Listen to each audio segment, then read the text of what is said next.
waktu kita umroh ke sana itu kita hampir tidak jadi pergi ke sana, dan qadarullahnya kita bisa pergi ke sana dengan berbagai dinamika perjalanannya, ya hotelnya, ya dari kedutaan sananya. Ya alhamdulillah kita bisa pergi ke sana.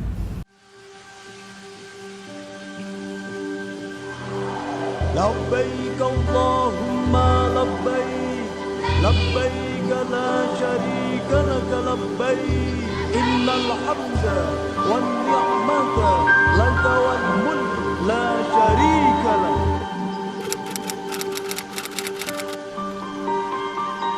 Saya motivasi umroh itu karena pengen ibadah lebih tenang aja dan lebih fokus. Bukannya karena di tanah air nggak fokus, cuman kalau lebih dekat ke kiblatnya Allah kan di sana lebih fokus, dan kebanyakan dapat kejadian-kejadian yang yang di luar akal tapi nyata gitu. Ya itulah namanya keajaiban Allah.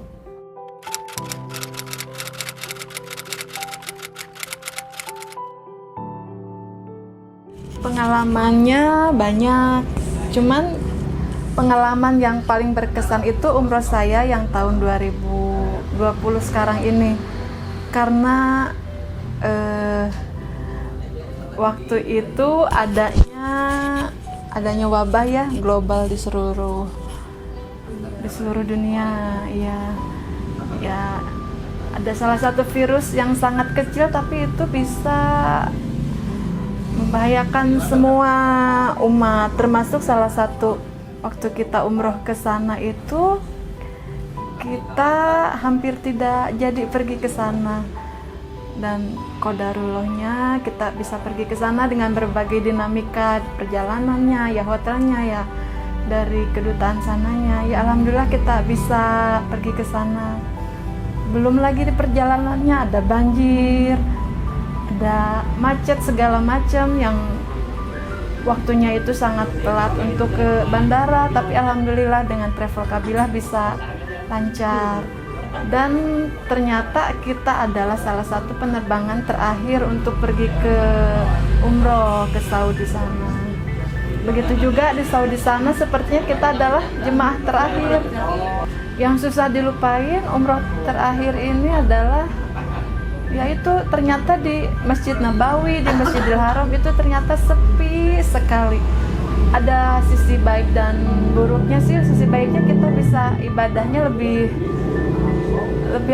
fokus karena sepi, tidak berdesak-desakan sama orang-orang yang lain. Cuman ya kasihannya kan karena ada yang beberapa jemaah yang nggak bisa pergi juga ke sana, itu aja sih.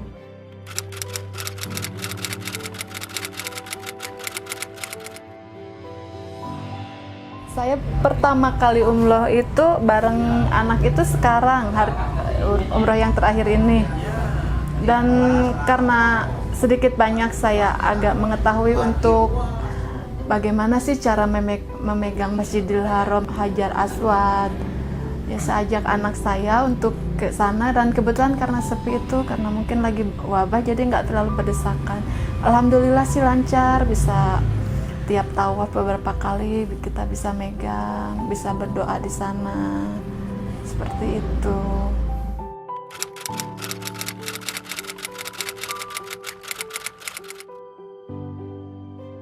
Harapan kedepannya semoga wabah ini bisa segera berakhir ya, biar bisa banyak jemaah lagi yang berdoa di sana. Untuk kabilah sendiri, selama saya bersama kabilah itu sudah baik, sudah makanannya bisa mudah dimakan sama jemaah Indonesia. Hotelnya juga nyaman-nyaman, dan para mutawifnya pun baik-baik, mereka ramah-ramah. Jadi kita tidak ada halangan untuk berkeluh kesah atau segala macam. Mereka menerima ustadznya dan tim-tim di office-nya juga, kabilah itu cepat tanggap. Jadi saya beberapa kali untuk ikut ke kabilah aja karena sudah merasa nyaman dan seperti keluarga.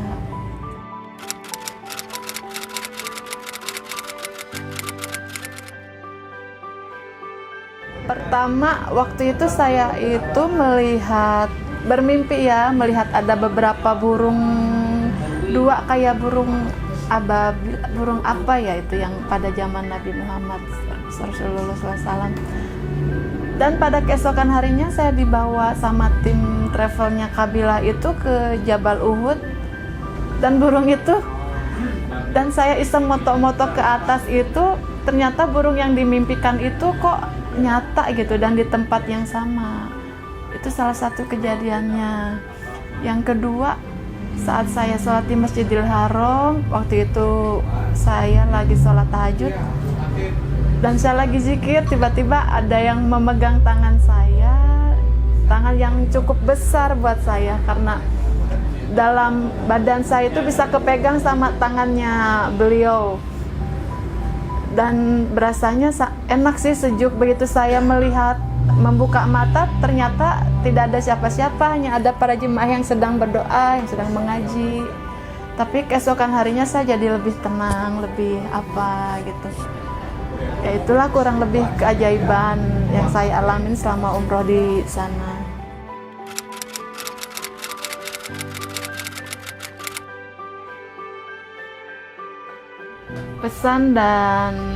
Pesan dari saya untuk para jemaah yang mungkin nanti akan pergi umroh, mungkin semoga selepas wabah ini kita bisa kembali normal lagi untuk ibadah di Tanah Suci. Selain kita harus mempersiapkan diri biar sehat, juga perlengkapan jangan lupa untuk dicatat sedetail mungkin, karena cuaca di sini dan cuaca di sana itu sangat berbeda jauh, biar tidak ketinggalan. Dan harus tidak usah juga baca doa terlalu panjang, yang kita ingat aja, yang penting di sana juga bisa khusyuk daripada baca doa tapi kitanya nggak khusyuk karena ngafalin doa itu. Dan semoga jemaah selanjutnya bisa lancar untuk ke ibadah ke Tanah Suci lagi.